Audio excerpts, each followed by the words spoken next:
श्रीनगर में इस वक्त मैं मौजूद हूँ और यहाँ पर जो ये लोग आप सरापा एहतजाज देख रहे हैं, ये जो साक्षात भारत मिशन है, एजुकेशन डिपार्टमेंट में ये लोग काम कर रहे थे, पिछले कई सालों से काम कर रहे थे और अब इन्हें डिसंगेज किया गया है। अब ये यहाँ पर मुतालबा कर रहे हैं, एक तो ये कह रहे हैं कि इनकी सैलरीज जो हाल्ट की गई थी उन्हें जो है बहाल किया जाए और इसके साथ साथ इनका कहना है कि एजुकेशन डिपार्टमेंट में इन्हें बहाल किया जाए, इनको री इंगेज किया जाए और किसी तरीके से एजुकेशन डिपार्टमेंट में इन्हें एडजस्ट किया जाए। और ये हमने देखा कि अब लाल चौक से प्रताप पार्क से ये यहाँ पर आए और बिल्कुल प्रेस क्लब जो है उसके ठीक सामने इन्होंने एहतजाज किया। मुतालबा हम गवर्नमेंट तक ये बात पहुँचाने चाहते हैं कि सर हम सब एजुकेटेड है, यहाँ सब एज मेरिट बेसिस पे हम सिलेक्ट हुए हैं, बट अनफॉर्चुनेटली हमारी बात कोई नहीं सुनता है, हमारी बात कोई, हम गवर्नमेंट तक यही बात रखना चाहते हैं सर प्लीज हमारा जॉब जो हाल्ट रखा गया इसको कंटिन्यू किया, हमें रीएंगेज किया जाए, हमारा जो भी हमारा जॉब है उसको हमें क्या करें कंटिन्यूसली हमें फिर से एंगेज किया जाए।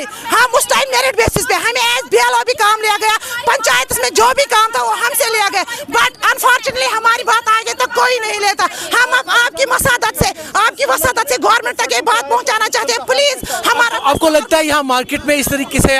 शोर शराबा करने से हमने पहले बहुत किया कि हम ऐसे ही जाते, बस हमारी बात कोई नहीं, हम मजबूर हो गए। हम यहाँ पे हम में से कितनी बहनों की शादी इसी वजह से टूट गई कि बोला आप जॉब कर रहे थे कहाँ गया वो जॉब, डाइवोर्स हो गए इसी वजह से, इसीलिए हमारे बाल बच्चे रास्ते पे, हम मजबूर हो गए रास्ते पे, वरना हमें पता है कि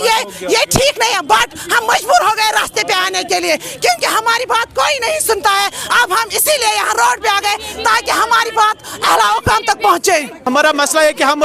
2012 में मेरिट बेसिस पे लगे हुए थे और टिल डेट हमारी जो जॉब पॉलिसी है उसके ऊपर कोई कार्रवाई नहीं की गई। टिल डेट हम लोगों ने हर एक जगह पे इनके दरवाजे खटखटे, उमर साहब से भी मिले, एलजी साहब से भी मिले, लेकिन हमारे लिए कोई कंक्रीट जॉब पॉलिसी नहीं की गई और हमें इस वक्त डिप्लोमा में डायलेमा में रखा गया कि हमारे फ्यूचर को स्वीकार नहीं किया जा रहा है। इसीलिए हम लोग इस प्रोटेस्ट कर रहे हैं ताकि हमारी बात एडमिनिस्ट्रेटर तक पहुँच जाए और हमें इससे इंटरवेन करके हमारे मसले को हल करें। हमारा मुतालबा यह है कि हम लोग 2012 में लगे हुए हैं और टिल डेट हमें रीएंगेज नहीं किया गया है। साक्षात Bharat mission, adult education and education department, हम लोगों ने बीएलओ एज पंचायत को हर एक काम लिया गया, टीचर काम लिया गया, जो भी है इलेक्शन ड्यूटी सब हम लोगों ने हर सारे काम किए हुए हैं। 2012 में हमें मेरिट बेसिस पे लगाया गया, फिर हमें स्कूलों में 10 to